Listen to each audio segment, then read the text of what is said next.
Hi everyone, welcome back. I'm Deborah. In my previous video about my craft storage, I had a number of questions from you about how I did my Kallax unit for a rolling cart. So today I'm going to cover that in more detail, so those that want to make one will be able to. So let's get started.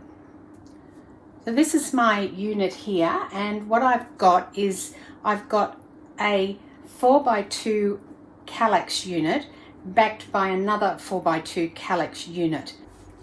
So the first thing I'm showing you is the side of the unit, and you can see down here I have got wheels. Now these wheels are on each end, and between that and the two Kallax units, so we've got one Kallax unit here and one Kallax unit here, so this is the side of the unit, we put a piece of wood which is 1 inch by 4 inches, and I'll show you on the top part of the unit what that looks like because it'll be easier for you to see. And then we use those pieces of wood across each end and also the center so that it would screw the two Kallax units together. And then we added the wheels to those pieces of wood so that it's nice and sturdy. This is the top of the rolling cart. This is the Kallax unit here, and this top is also from IKEA. It's a Trotton tabletop, which is the one that's used when you buy the sit-stand desk. I will put links below in the description to all of these. Now that will go to IKEA Australia, but you should be able to find it in your part of the world as well. And between the Kallax unit and the tabletop, to screw the Kallax unit together on both ends, we use this wood, and you should be able to see that in there, a piece of wood which is 1 by 4. We put one on each end as well, on the top and also in the center. And then when we put the tabletop on, we use some tiny angle brackets on the ends to screw the tabletop to the piece of wood. So there's only a little tiny angle bracket about this big which holds this to this. And so far that's been okay. I don't pull it by the tabletop, I must say. I pull it by the Kallax unit when I want to roll it around, and it's very, very easy to roll around. The other thing is that when you've got a long ruler, like this one I just used before, and you have difficulty in finding a place to put them, you can slide it between the two pieces, between the top of the Kallax unit and the tabletop, because you've got this 1 inch gap here. Now the reason I have a gap is because I wanted it taller, and also to put the units together and make sure that they didn't, I couldn't screw them to each other. And I put the piece of wood there, and that created this lovely great channel. And also things like I've got my revolving mat in there as well.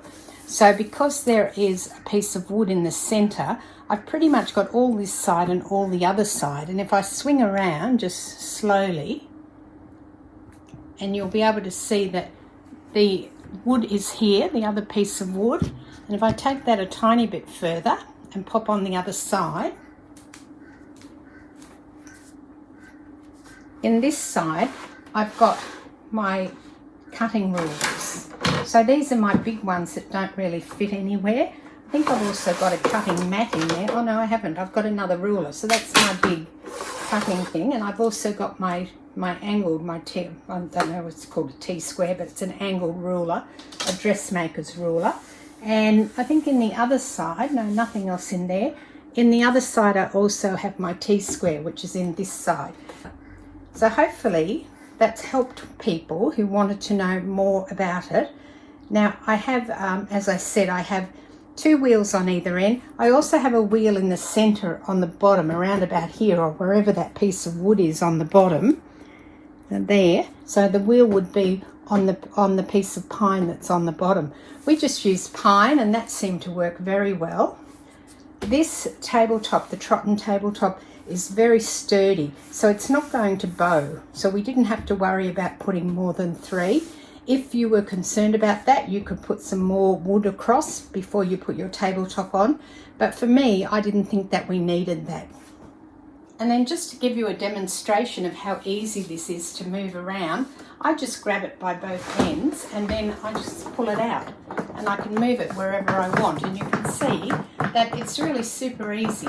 We've used quite heavy duty wheels. We got those from Bunnings. I think IKEA might sell wheels, I can't remember, but we did buy the heavier duty wheels from Bunnings so that we made sure that it was going to be easy for me to push it around, because there's no point in having it if I can't move it around where I want it.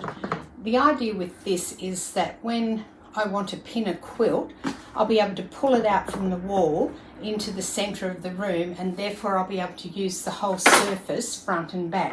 Whereas if I have my bench against the wall, which I do have a bench which is permanently against a wall, I can't get to the other side of it. Now, in terms of size, when you put the Kallax unit itself is, and I'll have to give this to you in millimetres because I don't have an inch ruler that's long enough. It's 147 long.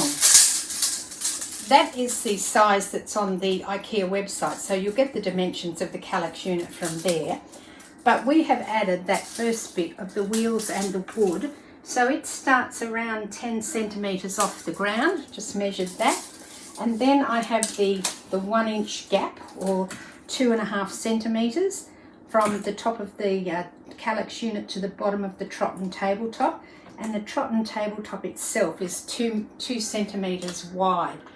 And in terms of the width, it fits perfectly. It hangs over a tiny bit, which is what you want. So I put my overhang more at the back than the front for the length of it.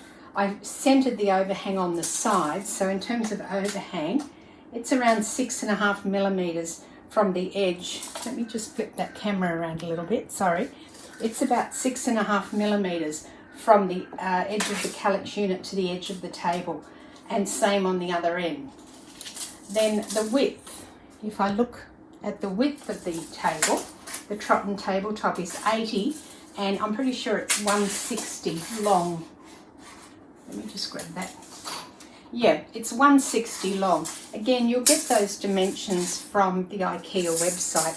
It will give you the length and width of the trotton tabletop, but it fits exactly, perfectly, I think, because you've got this little bit of overhang. Now, if you wanted to, you could put something on the sides. You could hang things on the sides of your unit. I'm not doing that because I want to pin quilts on it, and I don't want the quilt being caught on anything that's on the side. But of course I have stacked it with my stuff front and back. So it's a pretty good unit, and I'm very pleased with it to date. I have used it a couple of times, and so far it's worked out very well. I hope that's helped everyone who asked about that, and I will catch you next time. Thanks for watching. Cheers.